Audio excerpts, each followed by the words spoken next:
fast steps. Step number one, let's go over Dr. Lacey Hunt's argument for deflation. No one researches this more thoroughly than Dr. Hunt, and nobody articulates their position better, in my opinion. As evidence of this, the most recent podcast with Grant Williams, Bill Fleckenstein, called The End Game, that featured an interview with Dr. Lacey Hunt. It is an absolute must watch. So a lot of this video is going to be summarizing and explaining what Dr. Lacey Hunt was talking about in that episode. As soon as this video gets done, make sure you go to iTunes or whatever your favorite podcast platform is and check out that episode of The End Game. All this will make a lot more sense, and you'll be able to hear it in Dr. Lacey Hunt's own words. But let's start off by understanding just kind of the basics of deflation. We all know the story, so I'll go over it quickly.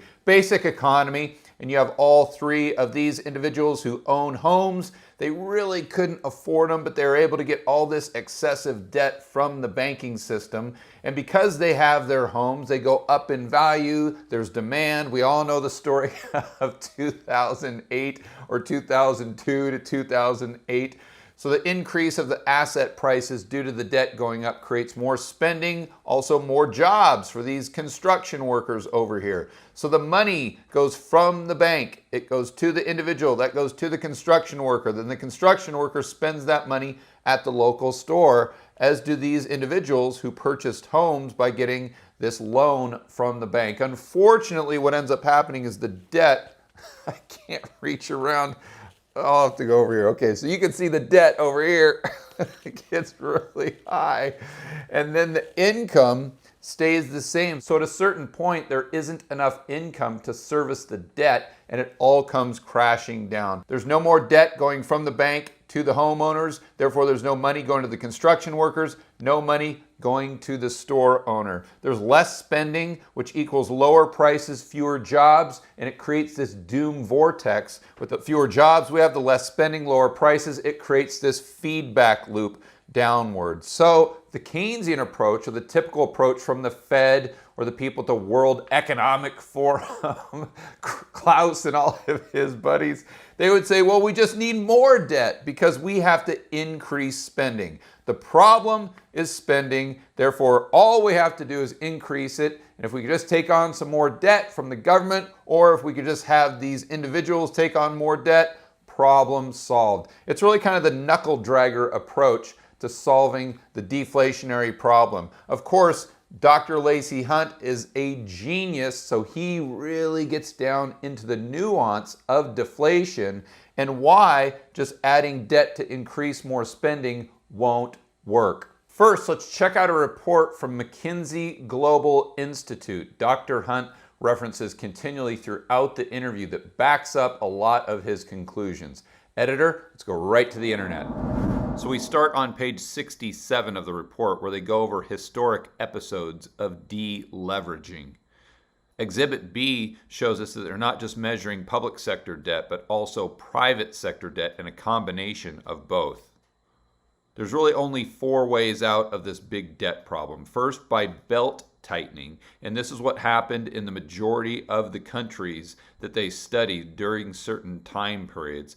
Basically, this is austerity. This is when you have to live beneath your means. You overspent, you overconsumed by taking on all this debt. Now it's time to pay the fiddler. You have to underconsume till you get back to an equilibrium point. And here they use the example of the United States in the Great Depression from 1933 to 1937, starting off at 258% debt to GDP. So this would include private and public sector debt. The next option is for high inflation.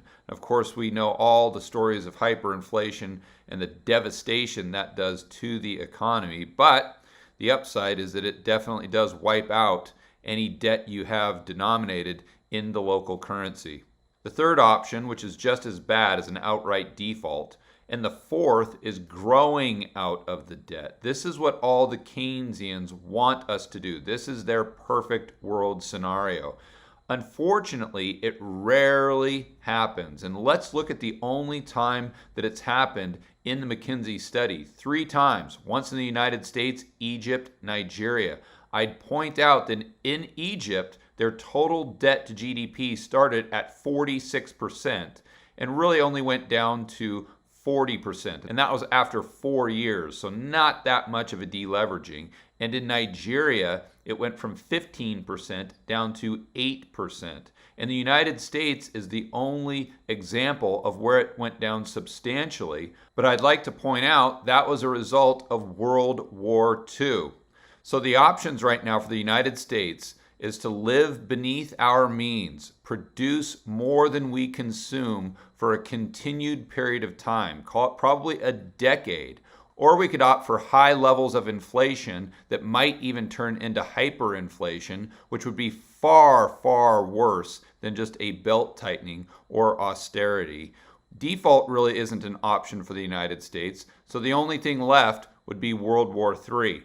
Obviously, the belt tightening is the best way out, although it'd still be very painful. But ironically, it's the one that all the central planners, the Fed and the government, are trying to avoid at all costs. The main takeaway is there's no magic pill. There isn't a benevolent super genius out there that if we could just find them and put them in charge of the Fed or the government, they could figure out this creative solution that nobody's ever thought of that would allow us to get around having to take the medicine. It doesn't exist. It just won't work. Editor, let's go right to the clip of Dr. Lacey Hunt explaining this in his own words. The fact of the matter is, the debt is still effectively there, which means that you cannot bypass the law of diminishing returns.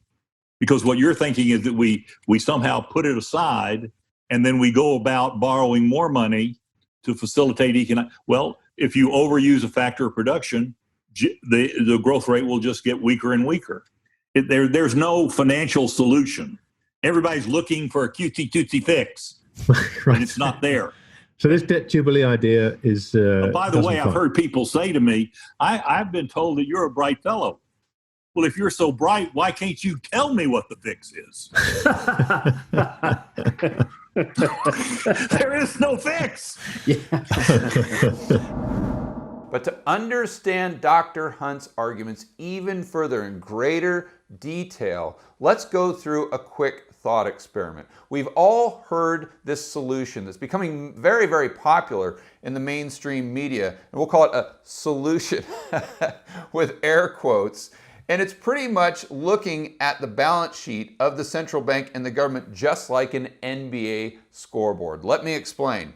The government issues debt, we'll call them treasuries, and the Fed prints up money, that goes to the government. They take this money, they spend it into the economy. This creates GDP growth, but at a certain point, people start to worry, whether it's those politicians or those crazy Austrians that think debt is a big deal. Of course, this is their words, not mine.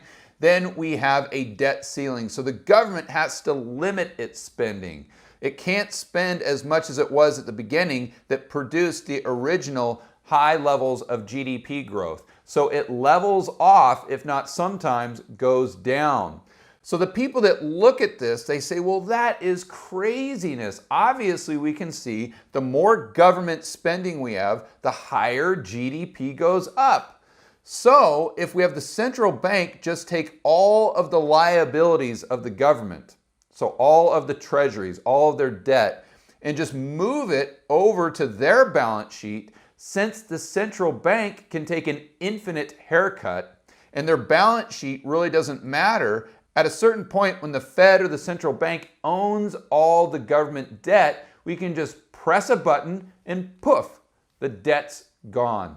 The asset side of the Fed goes to zero and the liability side of the government goes to zero. Then we can go right back on this trajectory of having GDP grow and grow and grow. It's absolutely infinite. The only thing we have to do is get out of our own way and realize the power of our own currency. You hear it all the time. We're not a currency user, we are a currency issuer, and that makes all the difference in the world. Again, their words, not mine. And when you look at it on the dry erase board and you think about it in the terms of a basketball game, where you could just take the score from 100 for each team right back down to 0 and start the game all over again, it kind of makes sense.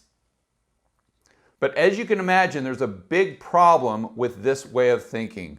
The problem is it's really not about the debt or having to service the debt. It's what's been done to the economy as the debt was being produced, as the government was creating that spending. What they're not realizing is as GDP was going up, as a result of all this additional debt, whether it's private sector debt or public sector debt, it's distorting the economy. It's misallocating resources and it's creating malinvestment. Let me give you an example. Let's look at Japan. They have all these zombie corporations that we've heard of. So even if you're able to eliminate all of the Japanese debt tomorrow, boom, it's gone, you still have all these zombie companies. It wouldn't really make that much of a difference. Also, let's look at Venezuela. They created their entire economy around one revenue stream. It was oil. This made their economy extremely fragile. So even if you were able to wipe out all their denominated debt, it doesn't mean that their economy is any less fragile moving forward. The damage has already been done. Let's look at the United States. Right now, the government is over 50% of the economy. In other words, government spending is responsible for over 50% of our GDP. So even if you were able to wipe out all $26 trillion of our on-balance sheet debt, it still doesn't rearrange our entire economy. It's just as bad as it was before. And Dr. Hunt gives us the reasons why in economic terms. First is Schumpeter's creative destruction. Let's go back to Japan. If Japan or the United States back in 2008, 2009 would have let these big corporations fail, you would have had this creative destruction. So all of the good players, all the people who were prudent, all of the new young entrepreneurs with great ideas, they would have taken over the assets from all of those old monopolies. And as a result, our economy would be a lot stronger today than it would have been. Yes, we would have had to go through a year or two of pain, but we would be far better off today, not just in the United States, but Japan as well. Also, we have to look at the law of diminishing returns. This is vital. So to check out the definition, let's go right to Investopedia. The law of diminishing marginal returns is a theory in economics that predicts after some optimal level of capacity is reached, adding an additional factor of production will actually result in smaller increases in output. For example, a factory employs workers to manufacture its products, and at some point, the company operates at an optimal level. With other production factors consistent, adding additional workers beyond this optimal level will result in less efficient operations. It goes right back to the production function. We've all heard of land, labor, and capital. Those are the basics. So we have a black rectangle, we'll say that's land, blue rectangle, we'll say that's labor, red rectangle, capital.